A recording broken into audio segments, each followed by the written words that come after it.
There is no epic loot here, only puns. Chapter 228, The Woad Not Taken. Alpha still felt strange as he tried to relax in the corner of Farah's bar, the quiet, shadowy room offering a solace he hadn't realized he needed. He took a sip of Coke, a soda made by Farah, the oddly familiar taste doing little to calm his nerves. The experience of being enveloped by an echo, only to be saved by Delta's bountiful blessing, had left his body and mind in turmoil. No matter how he walked, sat, thought, or tried to stop thinking altogether, something felt off. Each movement was just slightly wrong, like his body wasn't responding the way it used to, like it wasn't fully his own anymore. He was stuck between who he had been and who he was now, yet he grasped neither self at all. The disconnection gnawed at him, making every moment feel slightly off, like wearing a suit that no longer fit, but was all he had. "I can't remember like them," Beta said as she sat down slowly at the table where Alpha was seated, her chin jutting toward Gamma, who was stationed at the bar. "But I feel you're upset," she added, her tone suggesting she half hoped Alpha would just say he was fine, avoiding any deeper conversation. It was like Beta knew Alpha well enough to sense trouble, but found people so irritating that she had to force herself to care enough to ask. Alpha's eyes drifted to the ambient orange shape of Mana, watching as it swirled around Farah and Sir Fran at the bar. Gamma, as usual, was bragging that nothing Farah could offer would ever impress the talking sword. "I feel," Alpha began, and Beta visibly fought the urge to grimace, "that a lot of what I am is made up of other parts. Ever since the echo, I think some part of me woke up and it isn't sure if it's me or not." He sipped his soda, the carbonation fizzing louder than usual in his ears, as if trying to drown out the uncomfortable silence that followed his words. Alpha always got free drinks. Farah claimed it was because he was less of a hassle than most, though Alpha suspected it had more to do with her pity that she sometimes tried to hide behind her scowl. "Welcome to the club. My biology is so mixed with a dozen monsters that no part of me feels like me.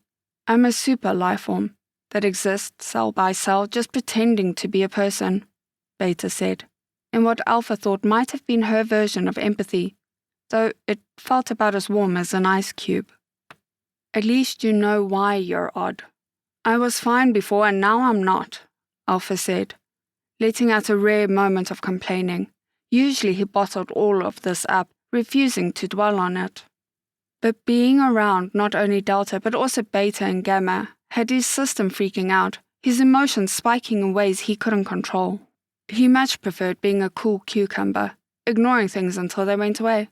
Beta slowly stirred her drink, which looked more like soup than something you'd want to sup.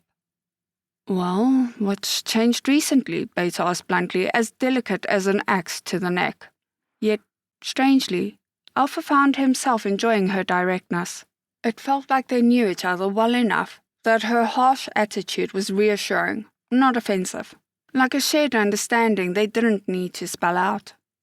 Alpha looked at her, then slowly glanced at the dungeon they were relaxing in.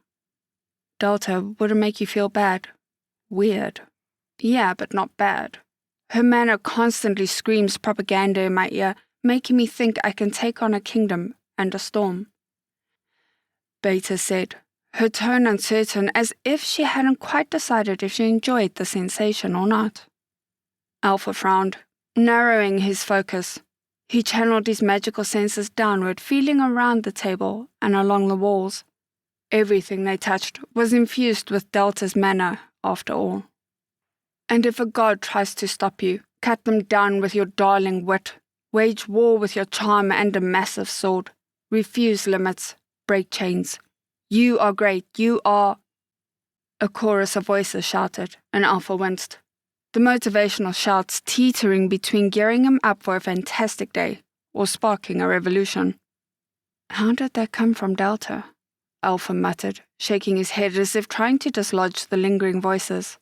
"It didn't entirely," Beta commented, clearing her throat like she knew something he didn't. "What else changed with you, between waking up and now?" she pressed, her tone sharpening as if she'd found a target to latch onto. Now, with something to focus her energy on, it was clear Beta wasn't about to let Alpha drop the subject, not until she had pried out the answer she wanted. Alpha frowned as he went over his life so far. Traumatic village burning, and it being all his fault. He was still processing that slowly, though the guilt never really left him. Becoming a knight had been more about accepting whatever quest the system threw at him. He was still learning that saying no was an option.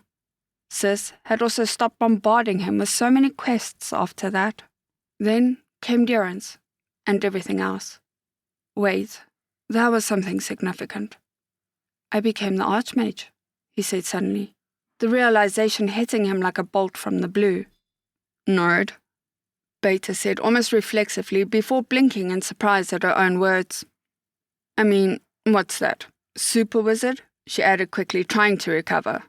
Her attempt to avoid looking embarrassed failed spectacularly, which was something of a marvel considering she could control her facial features down to the microcell.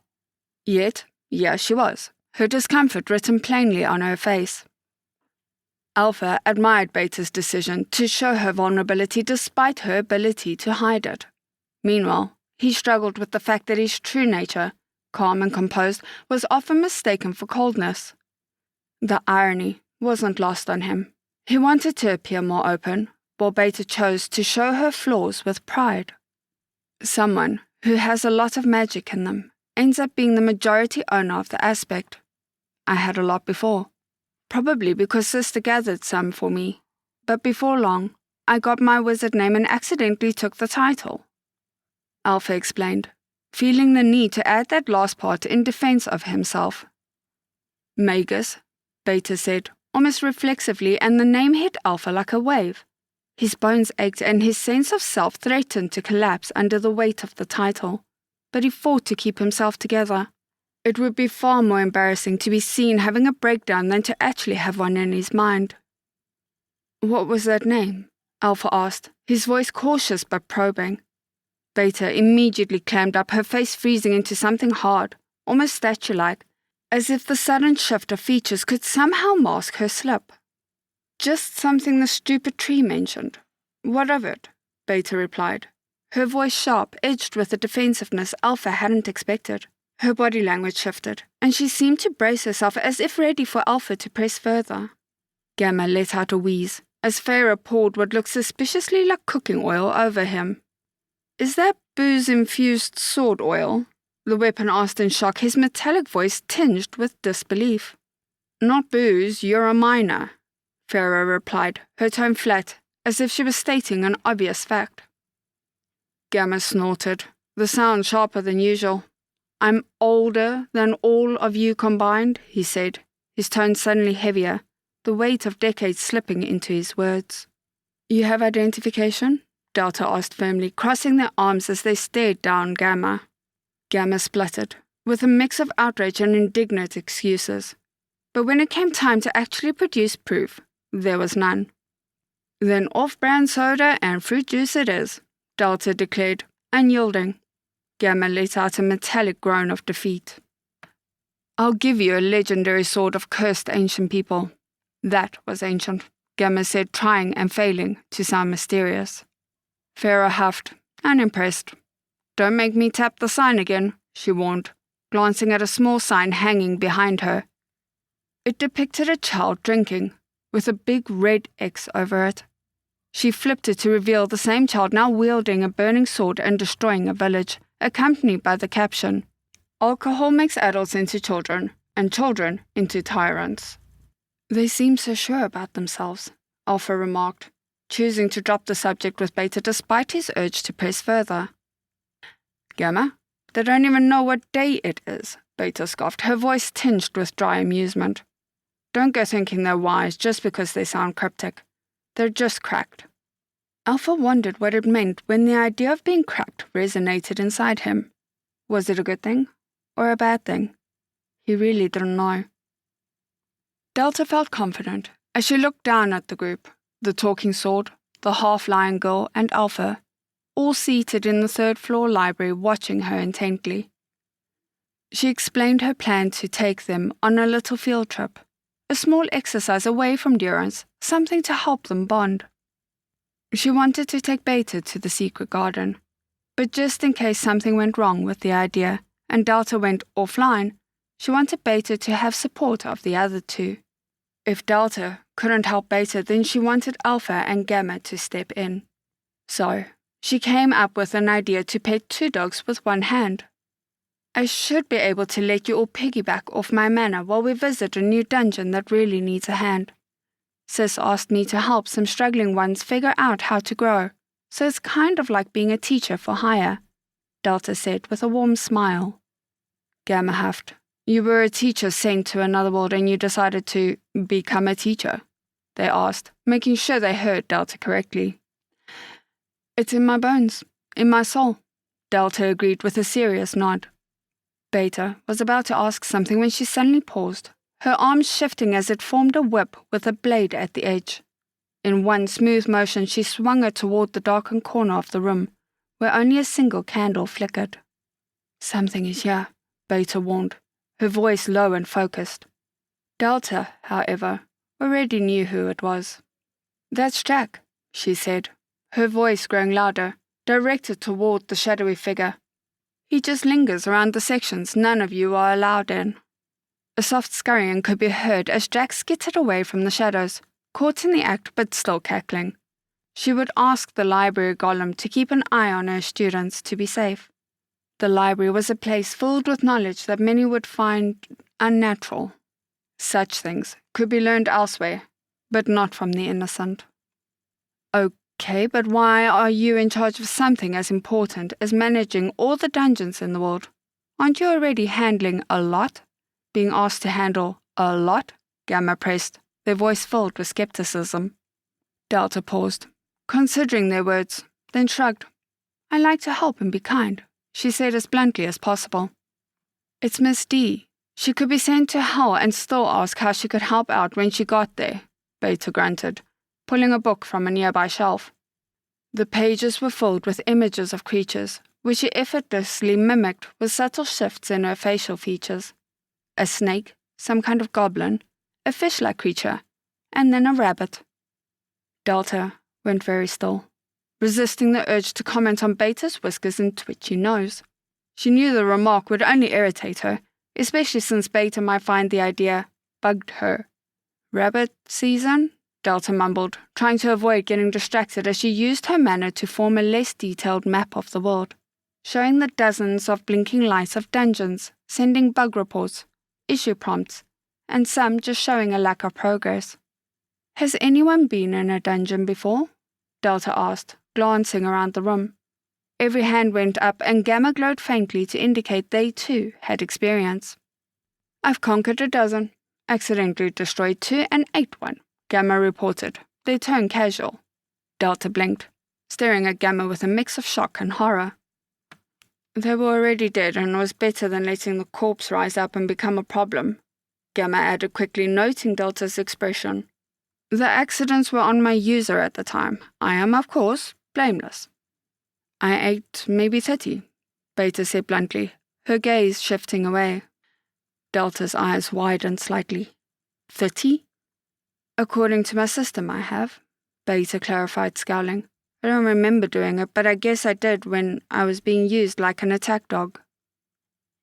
I've not really been in many dungeons, not deep anyway, Alpha chimed in, and Delta let out a quiet breath of relief.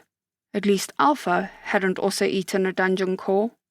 Give it time, you'll find the right one, Gamma said with a teasing giggle, their voice light and mischievous. Delta studied the map, her eyes narrowing as she selected one particular dungeon, marked by a series of daily alerts. It was located on one of the many shattered fragments of the left arm. Each arm had a dozen dungeons, but while the ones on the right limb were high-functioning and progressing smoothly, the dungeons on the left arm were languishing, barely moving forward. The system showed a strange tilt, indicating an imbalance between the 2 arms.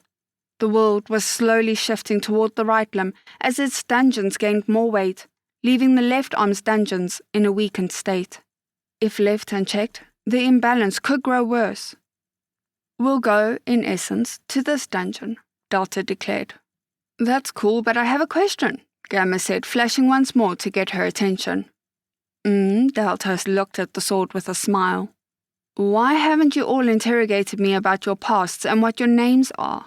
Gamma asked sweetly.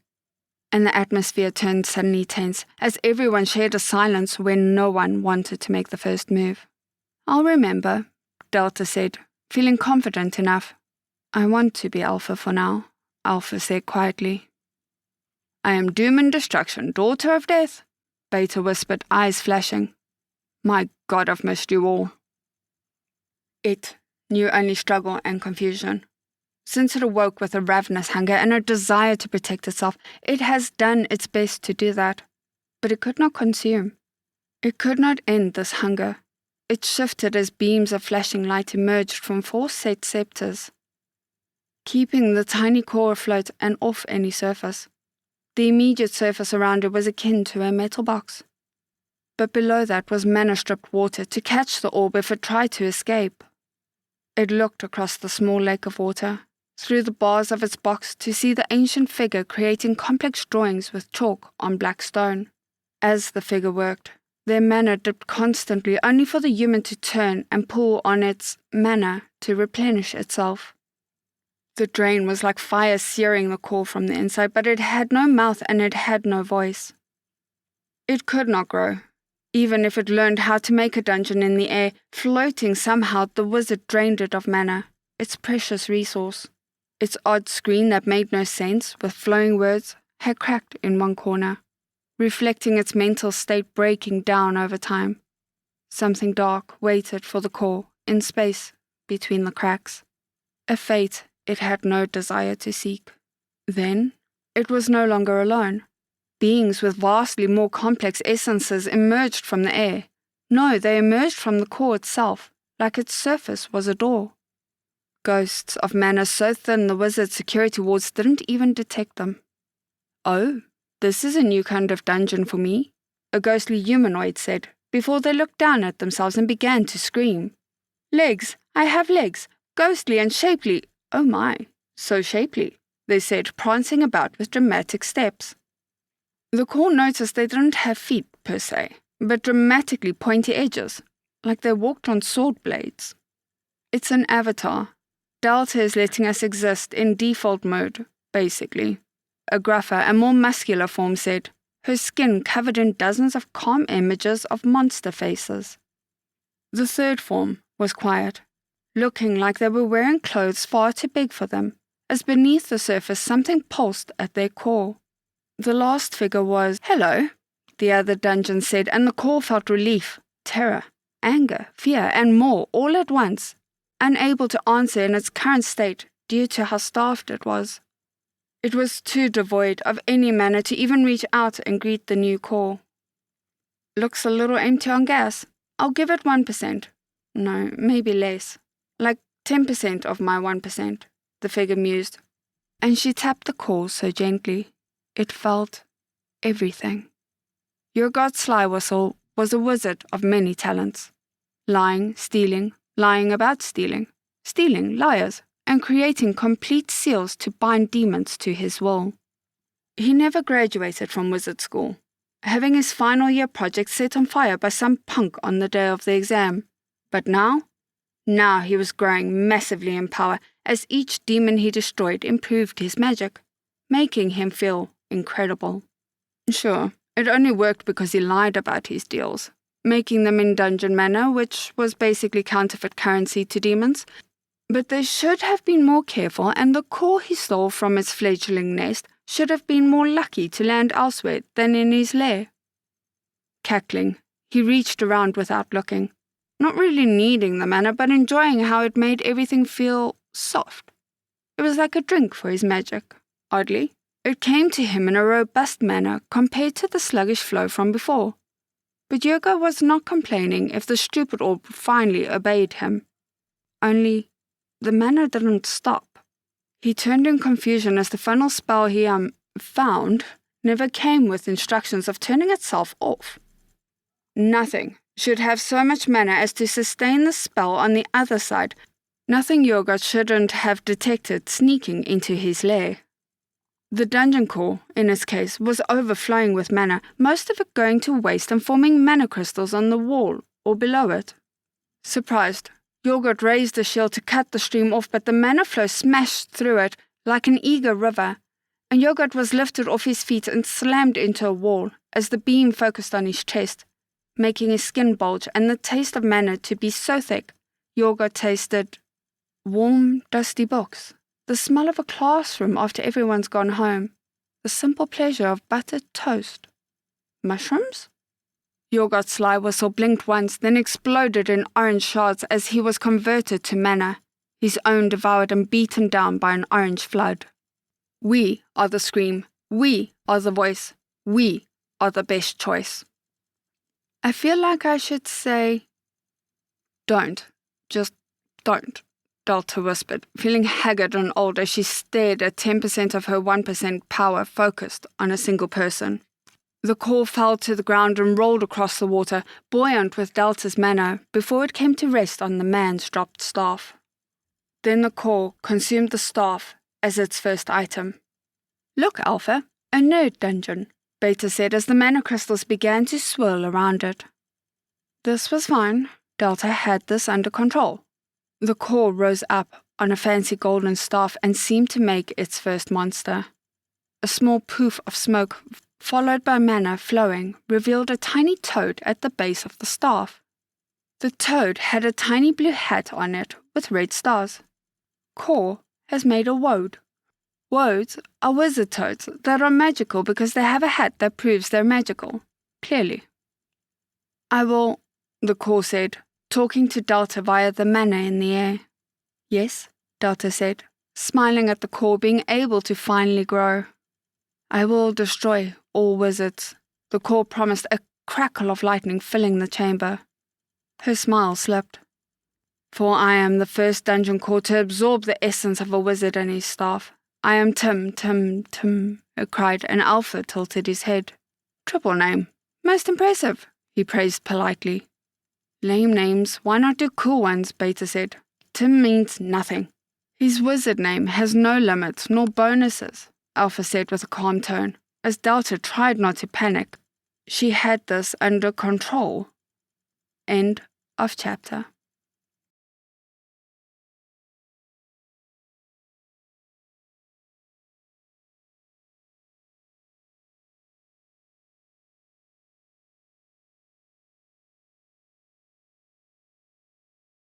I'd greatly like to thank our Tier 5 channel members, Caspar Arnholtz, John Creighton, Manatharia, 050, Dragzoon WRE, and Elijah Silvercross.